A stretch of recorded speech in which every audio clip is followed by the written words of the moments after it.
aqui, fica melhor. Então vamos começar a nossa live. Eu vou fazer uma breve apresentação de mim, do projeto, e depois a Sim, Parenta se apresenta, tá? Eu me ok. chamo Júlio do Rico, eu sou Macuxi, eu sou uma das administradoras do Leia Mulheres Indígenas, que nasceu para divulgar as escritoras indígenas que habitam no território brasileiro. Né? Então, diante de uma carência, de um quadro de invisibilidade das mulheres no Brasil, a gente resolveu, então, juntar todas nós e também para fortalecer esse grupo, né, de parentas que nós somos. Então, gostamos de ficar juntos, de fazer projetos juntas, né? Nasceu o Leia Mulheres Indígenas. E essa é a nossa primeira live aqui, né, para falar sobre. Essa é a primeira que vai inaugurar uma série de lives por mês também. Vai acontecer uma obrigatoriamente todo mês, com mediadoras mulheres escritoras indígenas ou mulheres indígenas, né, para a gente começar então a debater a literatura indígena de autoria feminina no Brasil. E é isso. E eu queria que você apresentasse, Parenta, falasse um pouco de ti, falasse qual é o teu povo. Então, obrigada, Julie, por essa oportunidade. E eu sou Maria Elis Foro, sou Laclanon Choclen, né? O meu povo é aqui de Santa Catarina. Nós somos poucos povos aqui em Santa Catarina, né? Os maiores são Caigangue, Choclen, Guarani. E Choclen nós só temos aqui em Santa Catarina, né? Território, e só aqui em Santa Catarina temos alguns parentes espalhados pelo Brasil, mas território só aqui. E sou professora, trabalho em Blumenau, na rede pública municipal, e estou iniciando alguns passos também como escritora, bem, Fala, bem, perdão, bem pode falar. frescos aí. Fala desse passo que você iniciou já com um grande reconhecimento lá no concurso Tamoios. Então, para mim foi uma surpresa muito grande. O ano passado eu me inscrevi no concurso Tamoios, né? Apoiado pela Finilige, né? E a instituição UCA, e que quer, assim, revelar, né, novos escritores indígenas, né? E que a gente tem muita carência também, né, nessa área, né, para mostrar essa nossa literatura e a nossa história. Então, a Finilige vem com esse apoio. E eu escrevi um texto para um concurso, né? Então, esse concurso Tamoios foi a primeira vez que eu escrevi. Eu escrevo já há algum tempo, mas assim, pequenos artigos não científicos, né, para publicação no jornal local aqui na cidade onde eu moro. Então, eu tenho acho que uns 7, 8 artigos publicados no jornal, mas não são artigos científicos, né? Estou na coluna do artigo mesmo. E eu fazia alguns rascunhos, então, pro concurso Tamoios, eu fiz um relato de memória, né? Falando do meu povo, né? Que nós passamos por um processo de perca de terra, de território, né? Assim como vários povos, né? No Brasil, e ainda nós somos atingidos por barragem, né? Além de ter essa perca de território, nós somos atingidos por barragem. Então, esse meu texto, ele narrou, né, um pouco da memória da minha mãe e do meu avô, né, contando de como foi quando essa barragem chegou até o nosso território e todos os prejuízos e as mazelas que ela trouxe, né, que não são poucas, né? E a forma que nós estamos resistindo até hoje por conta dessa barragem que ainda nos assola, né? Porque nós continuamos lá, a barragem continua lá e ano após ano a gente sofre com ela, né? E então o ano passado, né, escrevendo esse texto junto com você, né, ficou em primeiro lugar, eu fiquei em terceiro lugar. E foi muito, muito bom ter esse reconhecimento, Pra lá, até até porque, assim, o meu povo é pouco conhecido, né? Agora tem ganhado uma repercussão maior nacional por conta da repercussão geral, né, que está sendo baseada, né, na questão das terras do meu povo, né, foi para repercussão geral. Então, a gente acabou ganhando visibilidade nacional, né? Mas até antes disso, dessa repercussão geral, nós éramos um povo desconhecido, inclusive no estado onde a gente mora, que tem pessoas que não sabem, né, que tem população indígena em Santa Catarina. Sim. Nossa, muito legal esse teu trabalho e isso mostra, inclusive, né, a urgência de a gente falar cada vez mais da literatura indígena para visibilizar que existem povos indígenas no Brasil, né? Vira e mexe, eu estou lidando na internet com gente que fala dos povos indígenas como se eles tivessem extintos no passado. E eu digo, olha, galera, sinto muito, mas a gente está aqui, a gente veio para ficar, veio para produzir literatura indígena. E uma das funções da página mesmo é mostrar, sabe, que tem mulheres escrevendo, mulheres atuando, mulheres como você que ainda não publicaram assim nesse formato que a sociedade conhece, mas que já pratica literatura, que já faz literatura, né? E publicar um livro é só uma questão de tempo para ti também. Então, para entrar, digamos, dentro do que esse formato da sociedade dominante conhece. Mas o mais importante dentro disso tudo é que essa sociedade, então, conheça as nossas histórias, conheça nossas visões de mundo, conheça nossas lutas, né? Porque, afinal, né, a gente está aqui também. E aí eu queria que tu falasse por que tu escolheu. Eu pedi para Maria Elisa escolher uma obra e ela escolheu o conto da Aline Caiapó e do Edson Caiapó, que se chama Amor Originário. Dessa obra aqui, deixa eu ver se eu consigo mostrar, Nós, uma antologia de literatura indígena, que conta com 10 contos de 10 povos diferentes, né? E aí a Maria Elisa escolheu o primeiro. Eu queria que tu me contasse por que tu escolheu ele. Então, eu escolhi ele, né, lendo vários textos de mulheres indígenas. Eu acho que ele vem muito nessa minha incessante fala também de que nós existimos, como você falou, ainda hoje, de que ainda existe. E eu acho que o texto dela, ele é uma reafirmação disso.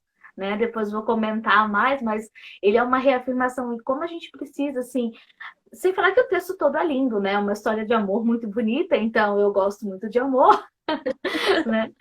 E fala de um casal muito apaixonado, e eu acho que a gente acabou de passar aí pelo Dia dos Namorados, né? E é um tema muito propício, então, para a gente comentar também, né? E dessa urgência da reafirmação da nossa existência, que é o que o texto vai trazer. Uhum.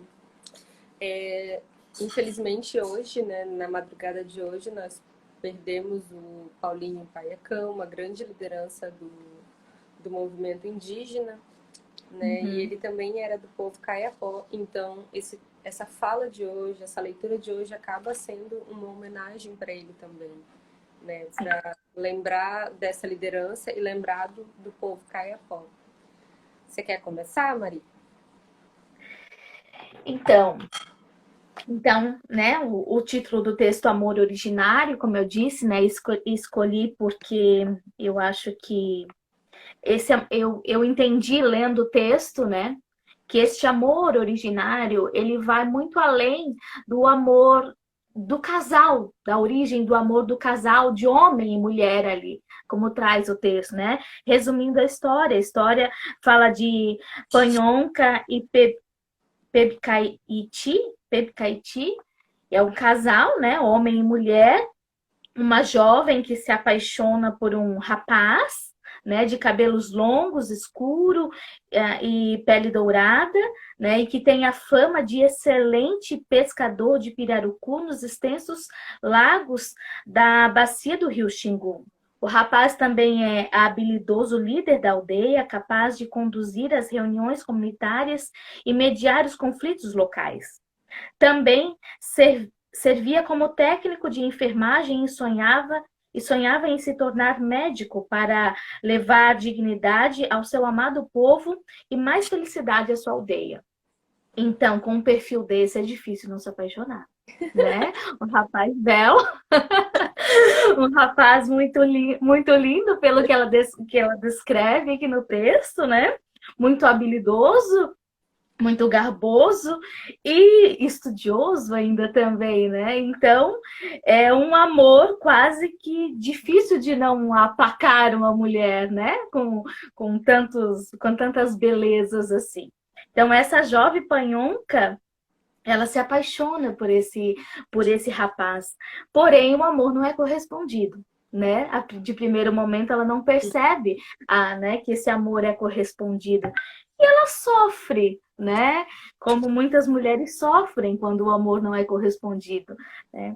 E essa história também, ela faz a gente rememorar outras narrativas indígenas desse sofrimento dessa mulher indígena, né? Que às vezes não tem o amor correspondido, ou que o amor está muito distante, se nós olharmos outras narrativas, né?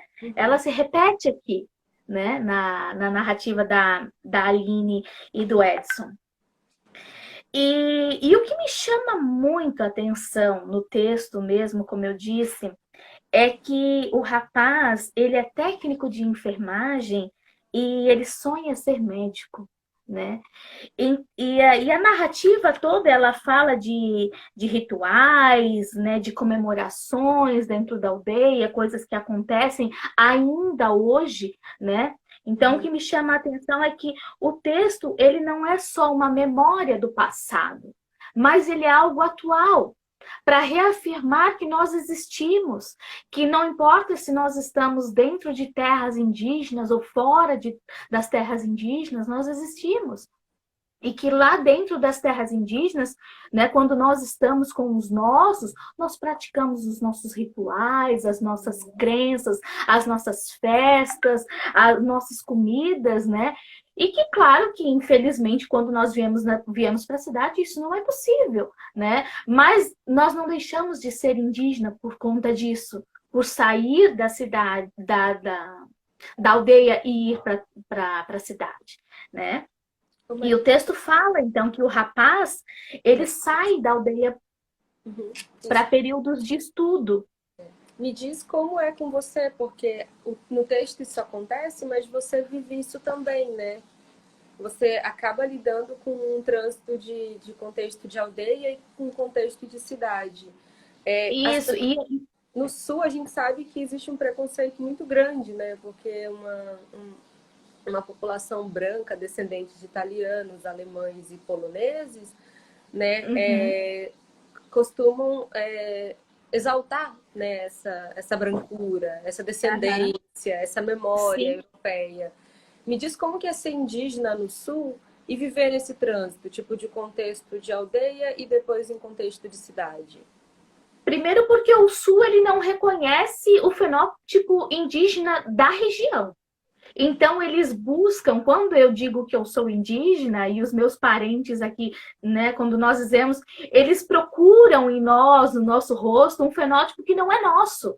Então, eles procuram um fenótipo do indígena, do Xingu, do Amazonas, do Amapá, e eles não reconhecem a nossa existência aqui, eles não nos reconhecem porque eles procuram um fenótipo de lá.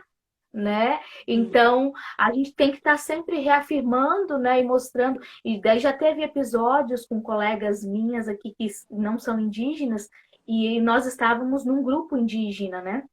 E eu me lembro muito disso. E ela dizia assim, é uma apoiadora nossa, nós estávamos num evento aqui com indígenas.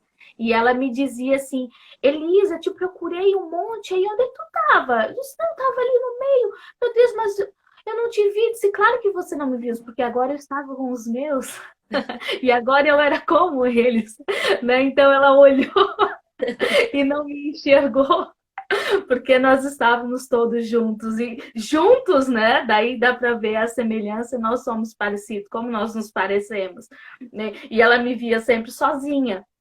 Né? Então ela não conseguia, daí ela olhou os meus e me olhou e ela disse, realmente, agora dá para ver, né, como vocês se parecem, como vocês são, qual é o fenótipo, né, do indígena, do Xoclen, falando, né, do Xoclen, né? Então, essa é uma dificuldade, né, que as pessoas, elas então não reconhecem E ainda acham que não existe indígena ou acham que o fato de estar na cidade a gente acaba embranquecendo, né? E deixa de ser indígena.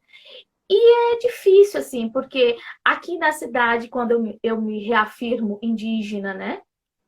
Eu não sou, porque eles não, os brancos não me aceitam como indígena, e às vezes quando eu volto para a aldeia, né, pelo fato de eu estar aqui morando na cidade, eu também não sou indígena lá. Então, às vezes a gente acaba passando por esse preconceito também, né, Como que, tanto aqui quanto lá. como que acontece para que esse discurso chegue na aldeia? Né? Nós falávamos com uma parenta que é Oromon aqui, e ela faz esse trânsito, né, entre ser universitária e estudar na universidade. Ela concluiu agora, mas ela fazia esse trânsito e aí ela volta para a aldeia. E ela disse assim que durante muito tempo houve uma resistência dos velhos, das velhas, que achavam que ela ao sair da aldeia, né, se ela morasse na cidade, ela deixaria de ser Oromon. E aí ela ficava se perguntando assim, mas como é possível que o meu velho lá da aldeia, a minha velha, ache que eu vou deixar de ser indígena, como se a identidade indígena fosse de fato uma categoria transitória, como preconizava, né, o conjunto de legislação brasileira sobre o indígena até 1988, até a Constituição Federal. E aí, revisitando um pouco o discurso dos velhos, ela entendeu que esse discurso da integração chegava na aldeia por meio dos padres, por meio dos pastores, por meio dos antropólogos, né, que acabavam então plantando nos velhos essa semente do discurso da integração, porque quem é indígena sabe que independente, né, do espaço que ele vai Uhum. ocupar, ele vai continuar sendo indígena. Não Sendo tem como indígena. fugir dessa identidade e a sociedade saiba o que a gente nem quer, né? Então, Sim. e aí ela ficava chocada, assim. E aí a minha pergunta é, às vezes influenciado pelos, né, pelos trânsitos que faz na cidade, pelo discurso discriminatório, preconceituoso e, sobretudo, racializado, isso acaba também entrando nos velhos e faz com que a gente reflita que eles também precisam se descolonizar, porque a gente vive numa estrutura colonizadora, né? E eles Sim. precisam ouvir também e desacreditar disso, porque é surreal que alguém da aldeia acredite que alguém deixe de ser indígena, né? Na cidade a gente sabe que isso já é uma tradição, uma violência, né? Mas Sim. na aldeia não. E aí me pergunto, vocês vivem próximo da cidade, assim, igreja, Sim, padres, é antropólogos? bem é bem próximo da cidade, né? E a gente realmente enfrenta essas situações, né? E hoje a gente já tem um grande número de jovens dentro da aldeia na universidade, então eles estão entre esse trânsito constante, né? A minha situação é um pouco diferente porque eu moro na cidade e a minha mãe mora na aldeia, Uhum. né? Então eu estou constantemente dentro da aldeia porque a minha mãe mora lá, tenho projetos que eu desenvolvo lá dentro da comunidade onde a minha mãe mora, né? Mas a gente tem esses enfrentamentos, sim. É difícil, né? A gente vê que os nossos às vezes não nos aceitam, né? Uhum. Dessa forma, né? Mas é um trabalho de formiguinha, né? Que a gente vai falando e vai reafirmando, né? Hoje, pelo trabalho que eu desenvolvo aqui na cidade também em defesa, né, das questões indígenas, eu acho que eu imagino, né, que eu já sou vista um pouquinho diferente, talvez com bons olhos, né, lá dentro da comunidade, porque eles conseguem perceber esse meu trabalho, essa militância aqui fora, né? E já consegui mostrar isso. Aí eu Maria Elis, você sabe que aqui no texto, eu inclusive depois que você terminar ali, a gente podia fazer uma leitura do conto que é curtinho, né? Para conhecimento, né, da linguagem e dos nomes. Mas uma coisa que me chamou a atenção aqui no livro é que os Kayapó, termo Kayapó, que é o nome do povo, não é o nome com que eles se autodenominam. Né? O nome ah, de autodenominação é Mebengocré. Né? E muitos uhum. povos também têm uma autodenominação que é contrária ao que lhes foi dado e ao que eles O são. nosso povo também. Eu ia te perguntar qual é a autodenominação, se você pode falar também, né? É porque nos registros, né, dos livros, dos antropólogos, tudo, nós somos nomeados, né, identificados como choclens. Uhum. E nós nos autodenominamos Laclanon, Ai, que legal. né? Lacla, Então, Laclanon. E lacla. então, Laclanon quer dizer o povo que caminha em direção ao sol, né? Ai, que lindo. E, e a gente percebe, assim, nos registros atuais, né, que a comunidade acadêmica não indígena, né, já tem usado essa nossa nominação também, né? Porém, eles ainda escrevem de forma diferente que nós. Eu percebo que nós indígenas, eu indígena, eu sempre escrevo Laclanô Choclen, né? Porque a gente ainda não abandonou o Choclen porque ele é essa forma que os registros nos reconhecem. Então, a Uhum. gente mantém ele junto, né? Mas quando acadêmicos e professores, né, não indígenas usam, eles usam Choclen e Laclanon. Eles põem o Choclen na frente e o Laclanon depois. E a gente faz o contrário, a gente usa Laclanon, Choclen, né? Eu E sempre uso dessa uma forma. coisa importante de dizer para os acadêmicos, né, que eu espero que um dia assistam esse vídeo, é começar a respeitar a forma como os povos indígenas se autodenominam, né? E ver também a Uhum. ordem em que eles colocam. Uma das coisas assim que eu parei de usar com o tempo foi o termo ameríndio, né? Porque ameríndio, segundo, conforme a lógica do Ailton Krenak, é uma baita homenagem ao colonizador, Américo Vespúcio. Então, nós não Uhum. somos filiados a eles, nós somos povos originários que estávamos aqui antes da chegada de toda essa Sim. colonada. Então, não faz sentido eu me identificar, né, nessa racialização como alguém que seja atrelado a ele. Então, não. E aí eu parei de deixar de usar ameríndio e uso assim numa situação em que eu esgotei o termo indígena ou esgotei o termo, mas eu raramente uso. Então fica Uhum. inclusive a dica aqui, gente, tá? Que no movimento literário indígena nós temos, né, politizado o termo índio, né, e gradativamente deixado de utilizá-lo para utilizar o termo indígena. Homem e mulher indígena, escritor indígena, escritora indígena. Porque o termo índio acaba, né, voltando, Uhum. evocando aquela cadeia de associação negativa, romantizada ou demonizada.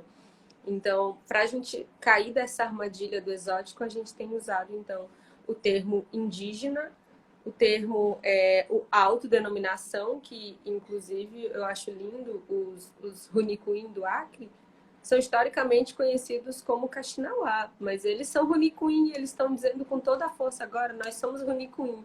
E não é nem Runicuim barra Kaxinawá, sabe? Porque o movimento é Uhum. forte, né? E eu sei que vai chegar o dia também que inevitavelmente os historiadores vão lembrar que vocês foram chamados de Choclen, mas eu ainda acredito que, sabe, com essa leva de universitários ainda vai haver registros de Laclânio e pronto. E as pessoas vão saber que vocês são Laclanô. Laclanô, né?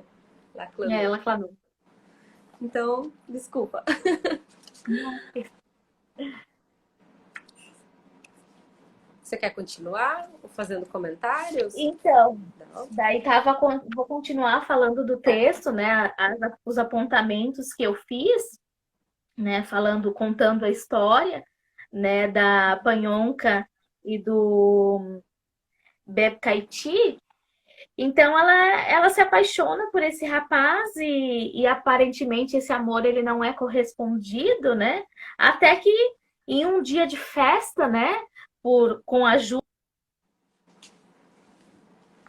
Maria Elis? Acho que travou um pouquinho, gente. Só um momento. Oi, voltou.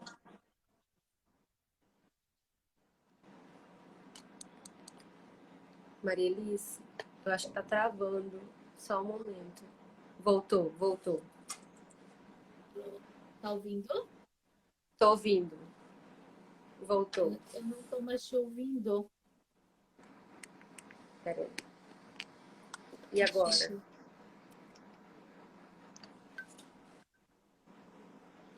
Você tá me ouvindo? Deixa eu. Não consigo te ouvir.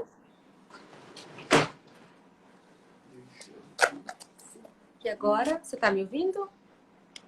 Bem baixinho. Deixa Não eu sei. colocar o fone, então, ver se melhora. Só um momento. E agora? Maria Elis?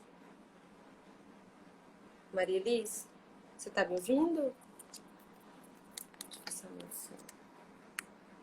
Oi, Maria Elis, você tá me ouvindo? Não?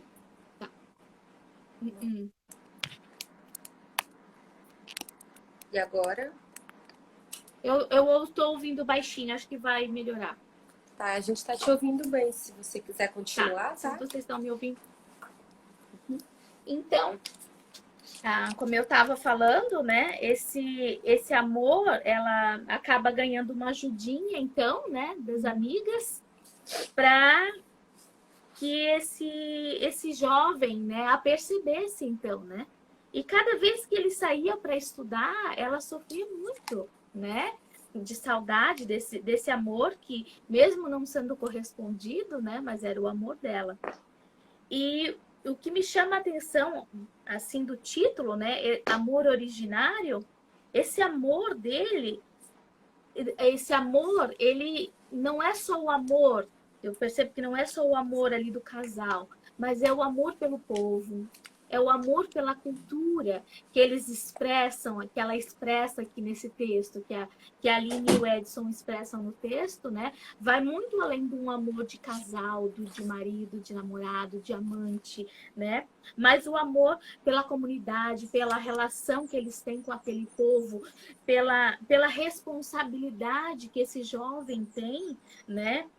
De se tornar médico e trazer a felicidade para sua aldeia, né? Então, eu imagino que esse é o amor originário, né? Para mim, talvez esse é o amor maior que eles conseguem mostrar ali, além do amor do casal, né? Que esse jovem, então, ele passa por essa situação que hoje nossos jovens têm passado, né? Que é sair de dentro da aldeia, ir para a universidade, passar temporadas na universidade, passar por vários enfrentamentos, né? Dentro das cidades, né? E depois retornar para sua aldeia, né? Trazendo o que eles aprenderam de lá, o estudo, e aplicar esses estudos na comunidade, né? Trazer como benefício para a comunidade. Então, esse sim, para mim, é um amor originário, né? É um amor muito maior que ele consegue pôr em prática ali na comunidade dele. E por fim, né? O rapaz, então, consegue observar, né?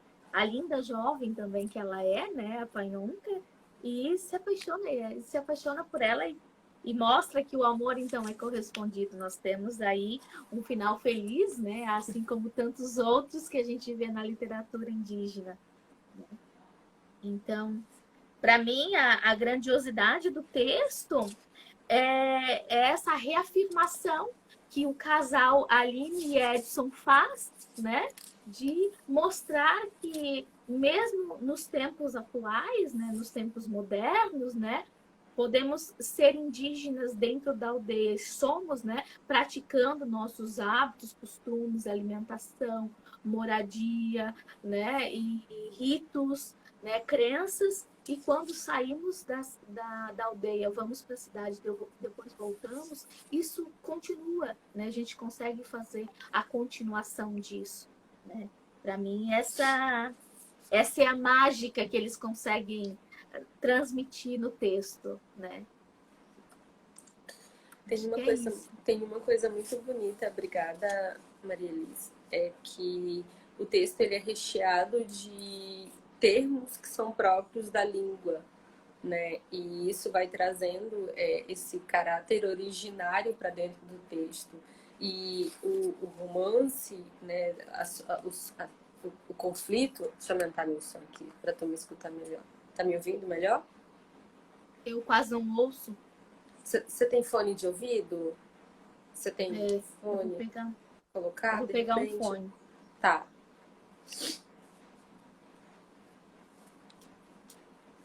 Enquanto isso, eu vou ler um trechinho aqui da obra para mostrar mais ou menos os termos que aparecem, tá?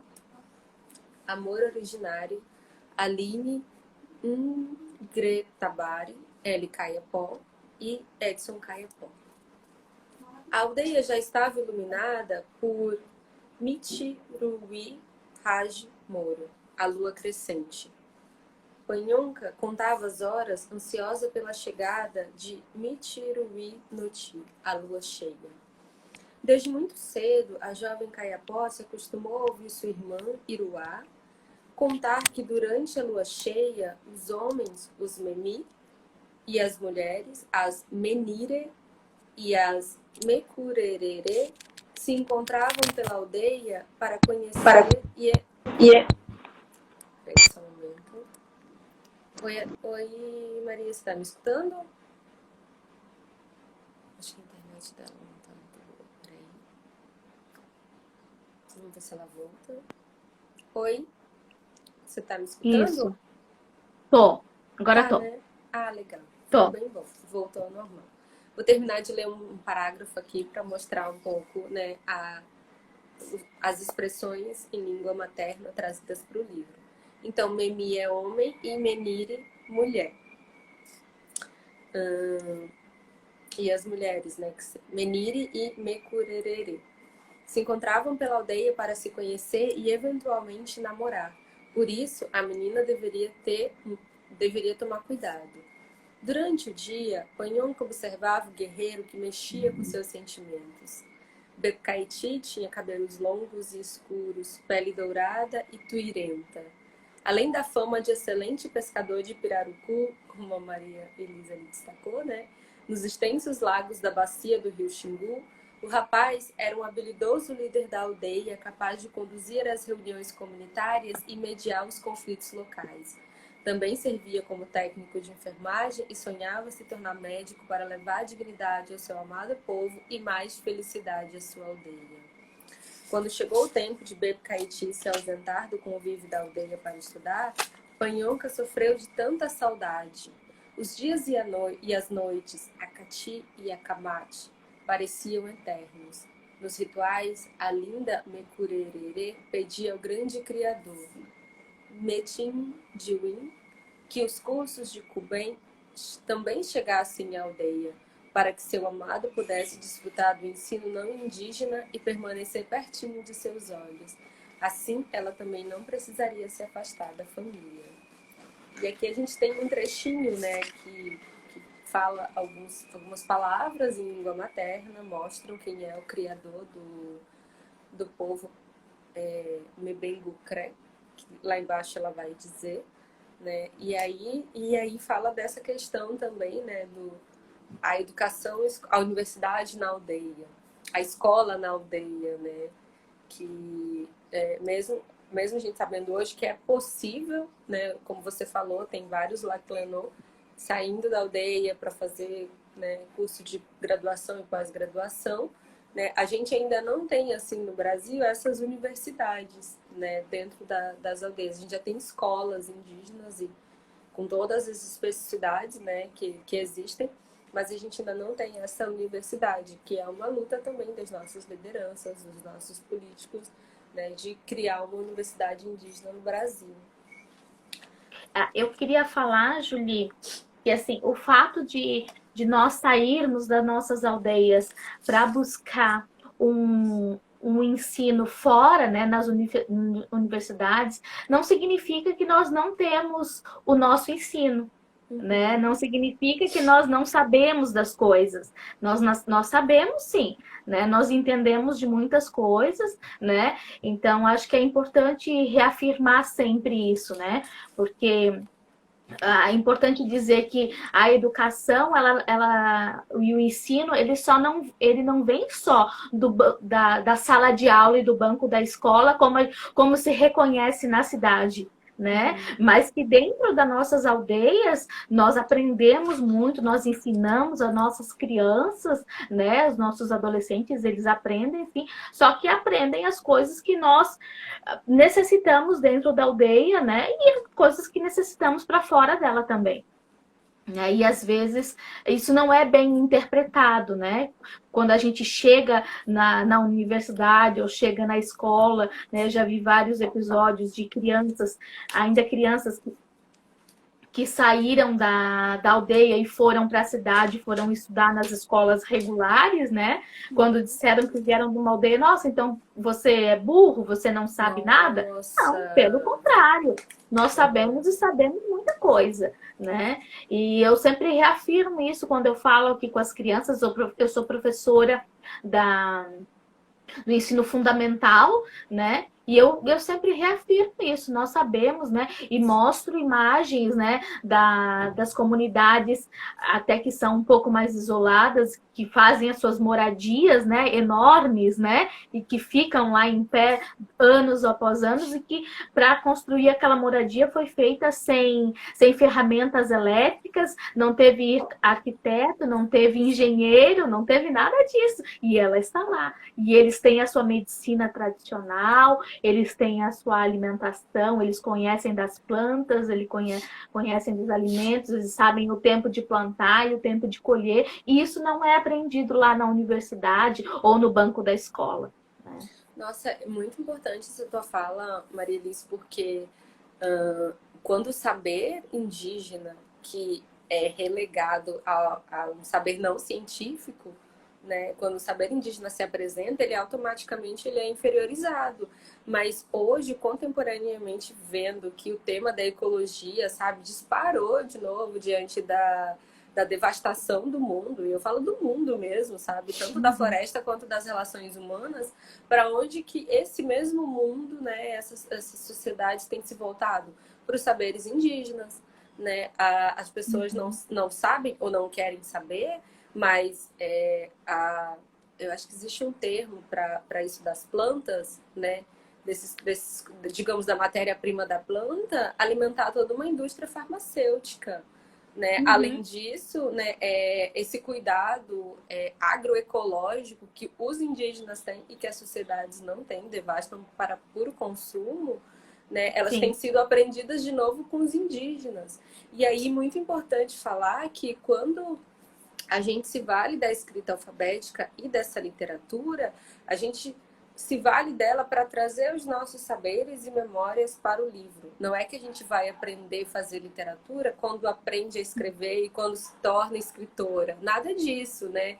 Convém lembrar que por cada experiência de escritor, ele vai dizer: eu aprendi a escrever, eu aprendi a ler e a escrever esse formato para poder contar as histórias que o meu avô me contava, que são histórias belíssimas, que são histórias de terror, que são histórias fantásticas, que são histórias de ensinamento, que são histórias... É um universo de histórias.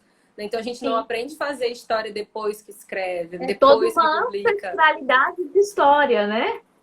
Com Que a gente certeza. só vai fazer, que a gente só vai fazer o resgatar, só vai fazer o resgate dela através da escrita alfabética para deixar registrado, né? E para mostrar para o mundo, mas ela já existe, ela sempre existiu.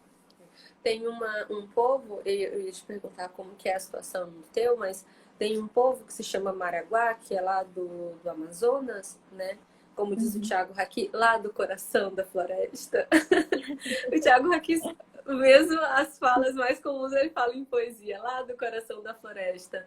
Aí o Saterê e os Maraguá, né? Eles têm uma inscrição dessas narrativas, digamos, num cetro sagrado que fica no meio da aldeia. E nesse cetro sagrado, ele está escrito essas histórias por meio de grafismos, que então a gente lembra que é uma linguagem escrita. Sim. Que é uma linguagem, a linguagem do grafismo, essa linguagem chamada de pictoglífica, ela contém todo um saber e um conhecimento que se o homem da cidade chega até lá, ele não vai saber ler, porque ele não sabe ler nada além do que lhe interessa, né? Mas ele não sabe ler, então dentro desse contexto, se a gente fizesse o reverso, ele seria analfabeto, né? Que é a questão da linguagem. E aí a gente chama atenção não para diminuir, mas chama atenção para as outras línguas escritas com outras linguagens, né, que não a escrita alfabética, e que elas têm tanto valor quanto. E isso é muito importante de ressaltar. Saberes da oralidade também são saberes, né? Não só a educação formal que deve ser entendida como um saber. Obrigada, olha, maravilhosa essa colocação. E agora, né, os universitários indígenas e os jovens escritores indígenas, assim como os pioneiros também, né, escritores indígenas, a gente está nessa função de deixar isso registrado também, né, para essa grande nação brasileira aí, né, que eles entendam de uma vez que a nossa literatura ela sempre existiu e ela está aí para tomar o lugar que lhe pertence também, né? Com certeza. Eu queria, a gente tá com 15 minutos finais, então eu queria que a gente lesse aqui a biografia dos autores, né, para mostrar para o pessoal. Essas pessoas, elas estão vivas, tá, gente? E são super ativistas lá no Facebook. E talvez alguma coincidência com a descrição do Beto Caeti e o Edson Caiapó. Talvez vocês achem alguma semelhança. Você quer ler a Sim, biografia da Aline e a do Edson, pode ser? sim, posso ler. Aline Nhenguetaberê Lopes Caiapó.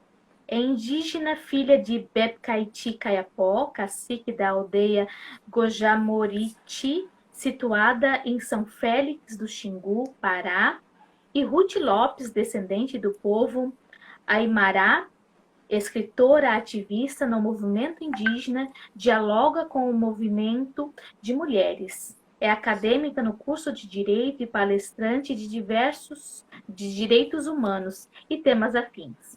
Natural do estado do Pará, hoje está radicada em Porto Seguro, Bahia, onde colabora com a causa indígena local. Uma linda. Uma queridona mesmo, gente. E aí, Sim, se vocês. A Aline não é muito ativa aqui no Instagram, mas ela é bastante ativa no Facebook. Né? no Então já é Facebook um convite para vocês, né, irem lá e pesquisarem também a autora. O Edson Caiapó, ele é indígena filho de Mebengo Cré Caiapó e Marajoara, escritor, historiador e professor. Natural do estado do Amapá, fronteira com a Guiana Francesa, foi levado por missionários para Altamira, Pará. Hoje radicado em Porto Seguro, atua na formação de professores como coordenador da licenciatura intercultural indígena do Instituto Federal da Bahia, IFBA, curso que atende os povos Pataxó, Tupinambá e Pataxó-Rarrã. É doutor em História da Educação pela PUC São Paulo, tendo pesquisado sobre a educação escolar entre os Caripuna do Amapá. Pesquisador do Observatório de Educação Indígena, vinculado à PUC São Paulo, CAPES, SECAD e MEC. Foi coordenador-geral do Centro de Educação e Cultura Indígena em São Paulo, atuando junto aos parentes Guarani através do Instituto das Tradições Indígenas, IDETI. E aqui, então, a gente tem uma mini biografia dos parentes, né? E na obra você também encontra uma mini biografia, mais ou menos, dos Caiapó, né? Como povo, como você falou, né, Maria Elis, também eles colocam aqui Mebengucré Caiapó. Primeiro a sim, autodenominação, depois sim. o nome pelos quais eles são conhecidos na sociedade. O Maria Elisa, eu quero aproveitar esses minutos finais, nossa, para te agradecer demais, né? Acho maravilhosa tuas colocações aqui. E eu queria que tu me falasse um pouquinho de ti, sabe? Tu falou que já escreve há um tempo, já participa do jornal local, né? Já é ativista aí no Sul, para que o Sul reconheça esse fenótipo indígena, que não é esse fenótipo indígena do Amazonas, né, gente? Que fique muito claro isso. E que vocês cada vez mais ocupem esse espaço na cultura sulista também, né? Porque é uma cultura indígena e a cultura indígena ela é anterior, inclusive, à formação de estados e fronteiras que a gente conhece hoje. Então, eu queria que você me Sim. falasse um pouco de ti, me falasse um pouquinho do teu ativismo, quais são os teus Então, planos. eu, como eu disse, sou professora, né? E essa minha identificação, né?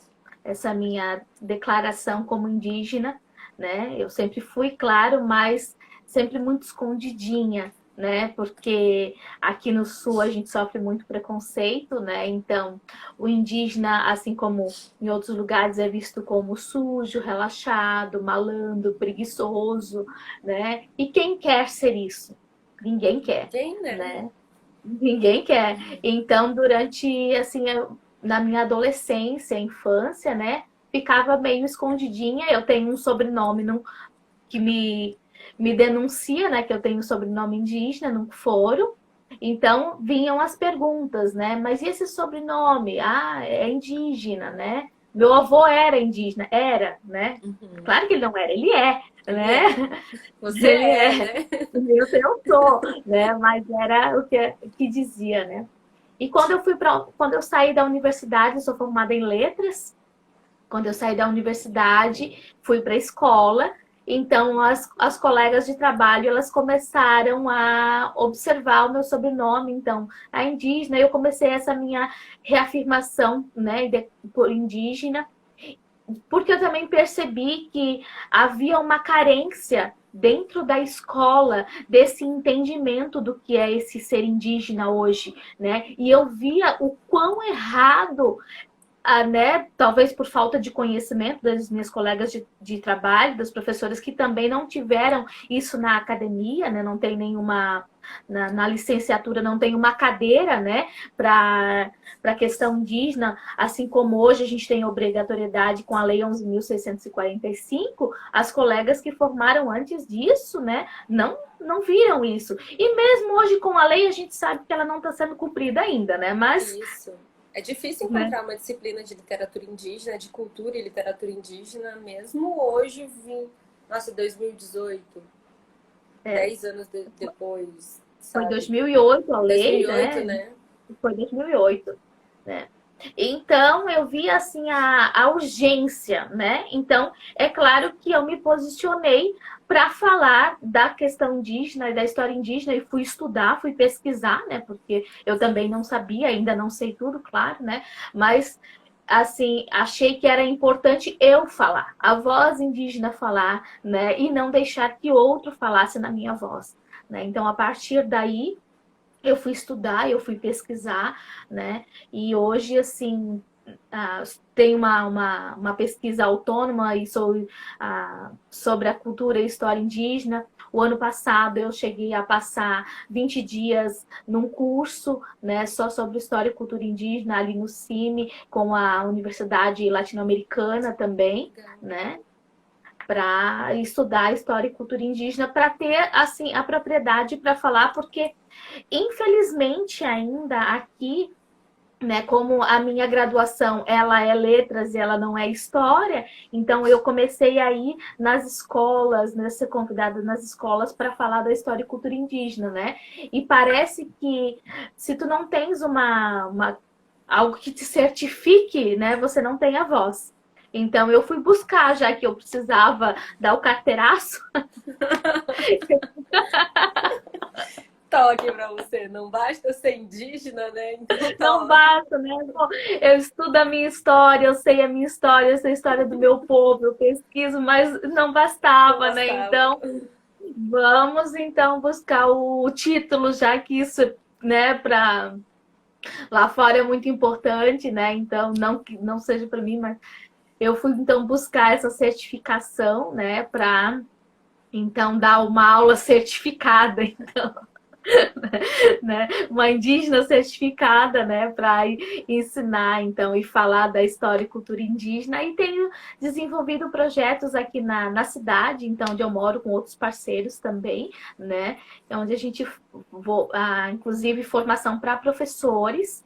Né, já tive o reconhecimento da Secretaria Municipal de Blumenau, já fui convidada 2 vezes para conversar então com professores, né, para falar, Legal. né, para professores. E para mim isso foi muito importante, né? Não assim como pessoa, mas para não só como pessoa, mas para mostrar, né, a história e cultura do meu povo e por ser uma indígena falando, né? Por Com muito certeza. tempo a gente teve outros falando da gente. Eu Tem acho ainda, que né, Maria Elisa? Por isso que é ainda muito importante que nós falemos isso que você falou. Nossa, isso é sensacional. que não chamem um antropólogo, que não chamem um linguista, que não chamem um indigenista, sabe? Que escutem os próprios indígenas mesmo. Então, maravilhoso isso. E é isso que eu faço, então, né? Além da minha escola, né? Trabalho na escola pública. Hoje eu trabalho numa biblioteca escolar como orientadora de leitura e pesquisa e contação de história, né? E trabalho com crianças pequenas de 5 a 15, 16 anos. É um universo bem grande, assim, né? Nós temos em torno de 750 crianças que eu atendo. Hoje a gente está nessa educação remota que a gente fala, né? Não é à distância, mas é remota. E tenho me desafiado aí na frente da câmera, né? Com vídeos e histórias. Que legal. Que é bem diferente. E além disso, né, da sala de aula, então, né, faço as aulas e palestras e levo grupos também para dentro da aldeia para ter a vivência, né, além da sala de aula, né, de eu estar falando com eles, mas para ver realmente, né, porque uma coisa eu acredito assim que é você ouvir falar e outra coisa é você ver. Né? Então, aquilo que eu falo, eu levo esse grupo de professores, grupo de acadêmicos, né, para a aldeia, né, para realmente conhecer. É Obrigada, isso. Maria Elis. Eu acho que uma mulher ali chamada Maria Nunca Furou. Eu acho que a tua Minha mãe. mãe, um grande abraço, né, para essa guerreira também. E eu quero agradecer então a todos, né, por terem participado dessa live. Quem vai assistir também, né, fica aqui a nossa dica de leia Mulheres Indígenas, né, e participem dessa grande viagem, dessa grande canoa que a gente está construindo, né, que nossa proposta é fazer esse mergulho nessas memórias ancestrais que você não encontra no romantismo, no modernismo, na literatura brasileira, né, que por tanto tempo silenciou as vozes indígenas. E eu te agradeço novamente, Marilisa. Passou uma hora aqui que eu nem vi, né? E fica aqui nossa dica, né, gente? Leiam Mulheres Indígenas, acompanhem, compartilhem esse vídeo. E é isso aí. Quer dizer suas palavras finais, Maria Elis? Olha, quero agradecer, né, a oportunidade e estamos aí na luta para divulgar essa nossa riqueza que é a literatura indígena, né? E que tem muito a contribuir para essa sociedade, né? Se essa sociedade olhasse com mais atenção, né, para nossa para a vida do indígena, né? Escrita também nos textos, né? Com certeza nós teríamos um mundo muito melhor. Obrigada, Maria Elis. Obrigada, gente. Então, boa noite. Tchau. Boa noite.